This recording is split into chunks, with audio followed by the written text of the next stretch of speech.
So I got Netflix mainly so that I could watch the Louis Theroux documentary, The Manosphere.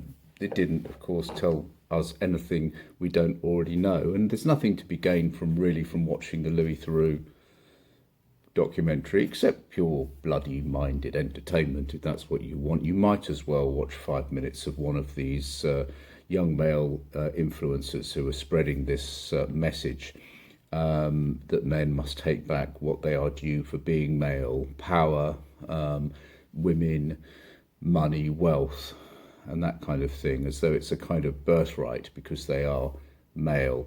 And you might as well just watch 5 minutes or 10 minutes of Andrew Tate sitting there topless with his muscle body in a Lamborghini or a Bugatti, smoking a big cigar with a bikini babe in the seat, driving in the passenger seat. Misogynistic by design, homophobic by design, conspiracy theories abound, and appealing to young men and selling them sort of silly products. How to get girls. How to be a proper man. How to build wealth, investment, various investment strategies. Just sell them anything.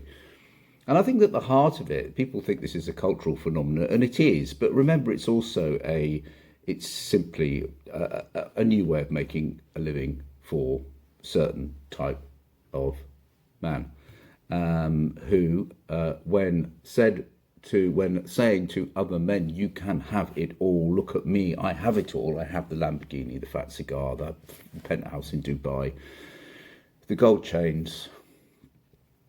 I fly in private jets everywhere. You can have this too." If that is said in a convincing enough style, then of course people will follow. It's part of the manifestation of social media. If you can say anything with enough conviction, just like Trump, people will follow you, and they will pay you for some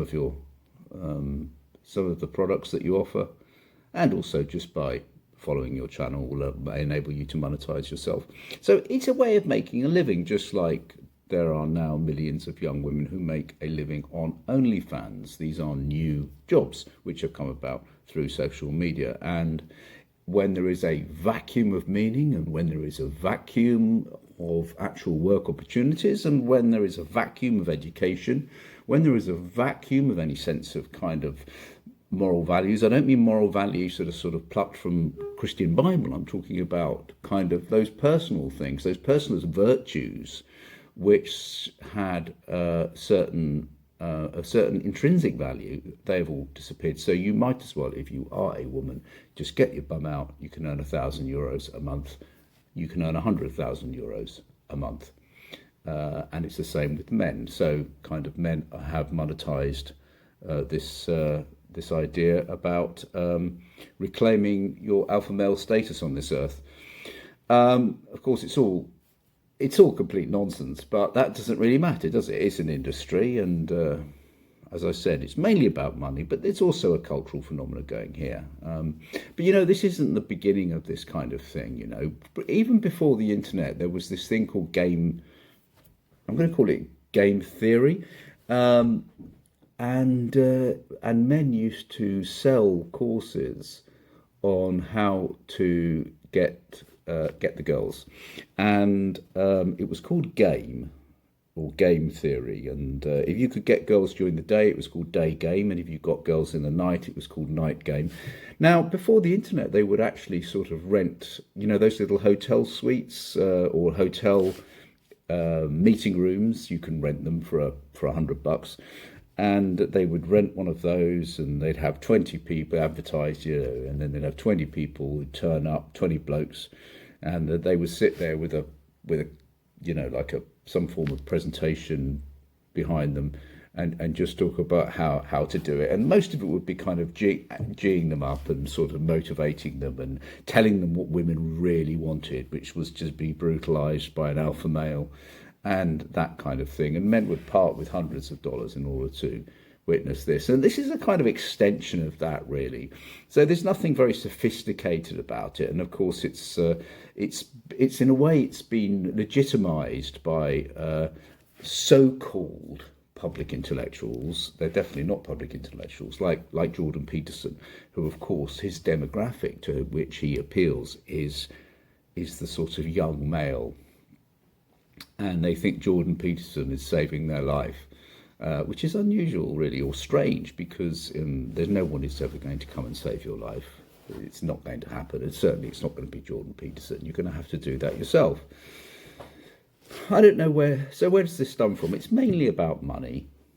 It's mainly about facilitation by social media, which is it's like a perfect medium for this. There's a jealousy of women going on. You see, men thought they could sort of basically sit around and kind of do their thing and everything would work out. And of course, the world has changed. It's not quite that easy. Women are being more successful in universities. They're entering the boardroom more and more. They're excelling academically, and they are being more effectual in effect than men are. And men feel they're being left behind and that kind of thing. And so there is a bit of a jealousy. They want women, just like the White House now, and Hegseth and Trump and J.D. Vance, they all want women back barefoot in the kitchen, and they want to go back about 200 years.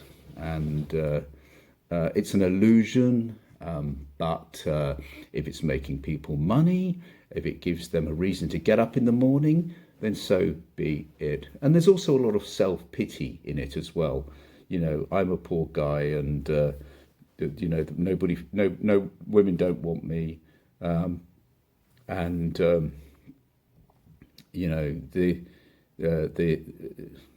the system wants me to be a 9-to-5 slave.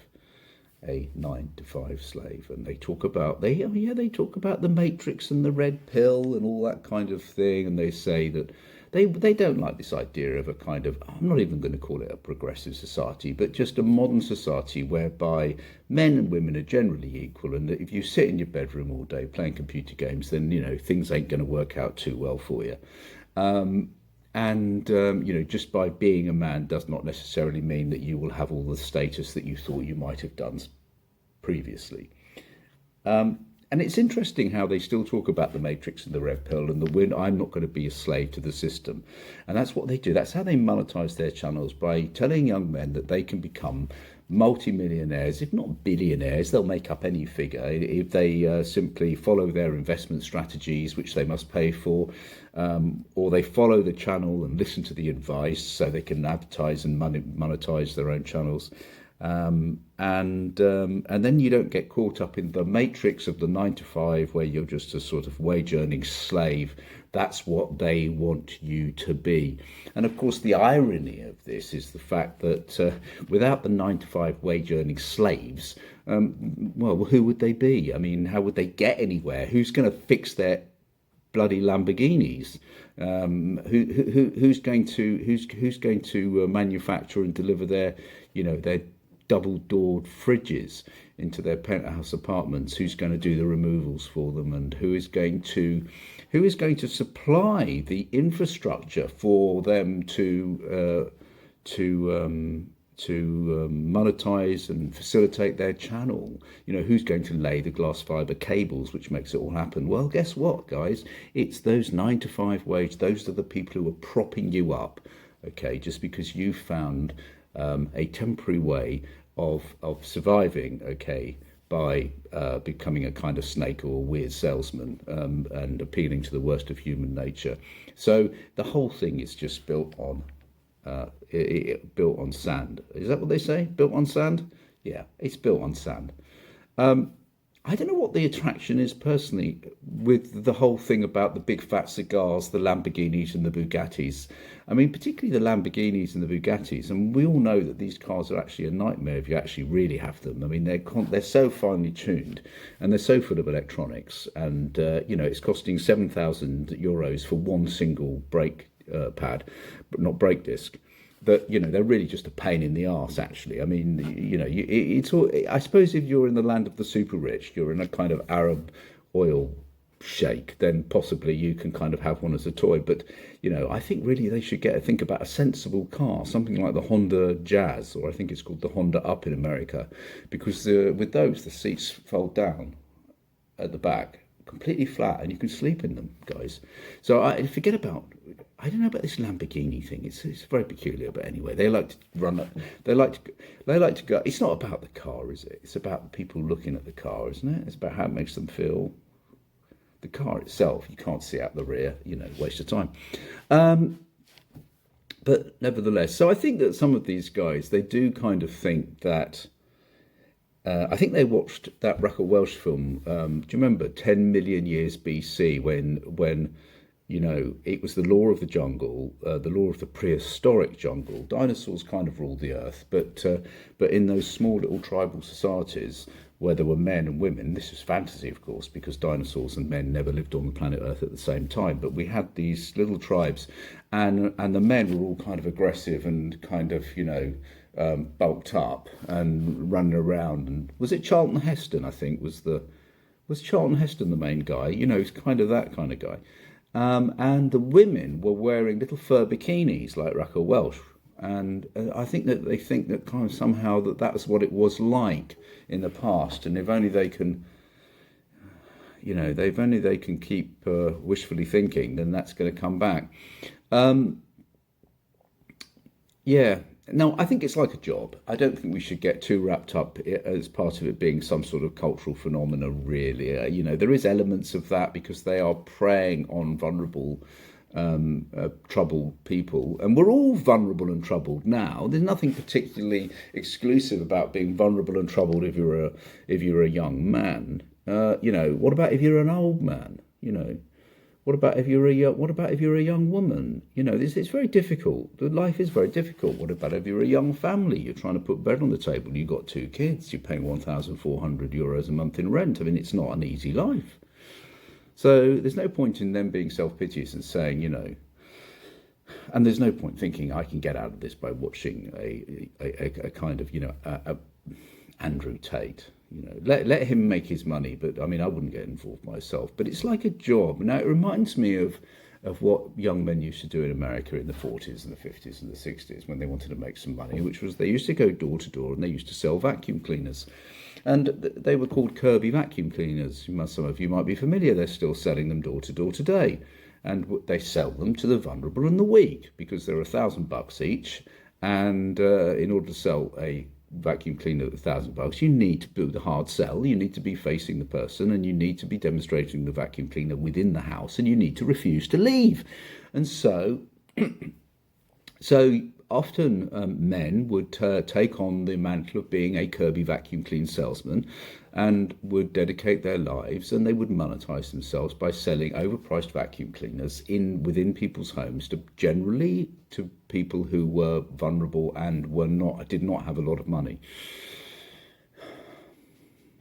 It's a little bit like that, except this is the new version of selling vacuum cleaners door to door. There is a lot of uncertainty around, and you can see why somebody is like Andrew Tate is a kind of motivating, or even Jordan Peterson. He's basically the same. I mean, does he drive a Lamborghini or a Ferrari or a Bugatti? I don't know, but I mean, he could do. And if he had a big fat cigar, I mean, he would be Andrew Tate. I mean, the message is basically the same. It's just pitched in a slightly different way. And once again, it's a combination of factors. Social media, of course, is at the heart of it, and then there's technology, and then there's the uncertainty and anxiety in this world, which is being provoked by a kind of a movement away from what we consider to be kind of progressive societies, welfare states, and that's simply because we've terrified everybody that that if you actually think about society as a whole, you're a communist. But there you go, that's a different thing. It's a situation where we are at the same time pretending we're going to save these men from a kind of fate worse than hell, which is to go to work. And that's, finding work and sustaining work is bloody difficult. I mean, I'm not saying it isn't, but they are a vulnerable group who feel kind of disenfranchised for various reasons.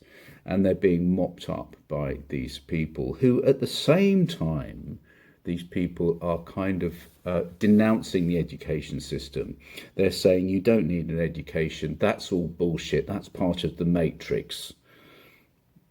What they don't tell you, of course, is that actually, the thing is that education is the important thing really here, because it's not to do with education for finding work. And it's not even for education for critical thinking. It's education that will teach you, basically,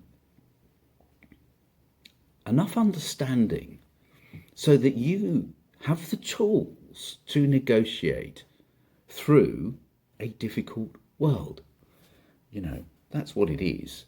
And I'm not saying that you will have every tool will be sharp as hell, but even if you have a tin box full of blunt tools that will enable you to get through this world and make good decisions for yourself, then you're going to have a better chance than those people who reject any form of education. When I say education, I'm not just talking about going to school. I'm talking about, it could be reading the literature or reading the stories and the films and and being inspired by educators as you go along the path, and universities and colleges which teach you how to, they enable you to actually engage with real people for a prolonged period of time, and not just being exposed to the myth of real people on social media.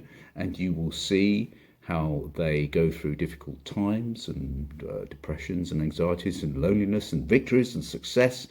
And some of them come into relationships and then go out of relationships, and you'll be able to see how they react and how they work, and you will learn that kind of thing, and you will have the tools necessary. If you have no tools at all, no wonder you sit there and you click on one of these ridiculous influencers who try and persuade you that that a big fat cigar will be the passport out of your pain and into the glory of riches. I've talked a lot about riches, wealth and success in this before, and my central message has been that if you think that success is driving a Bugatti, then you may well basically reach for the stars and end up falling at the first hurdle, because you haven't realized, perhaps, that actually even a modicum of survival is the greatest success. Just to stay out of prison, stay out of hospital, keep healthy, keep relationships going, have a little tin toolbox full of tools, some sharp, some blunt, which can help you negotiate through the world. Have even half of what your parents had, if your parents are the typical baby boomers who owned their own property, and had a nice little sensible car in the garage, food in the cupboard, and the bills accommodated for in the monthly expenses. Something as boring, as matrixy as that actually is success. Because there are tens of millions of people in the US alone who haven't even got a fraction of that.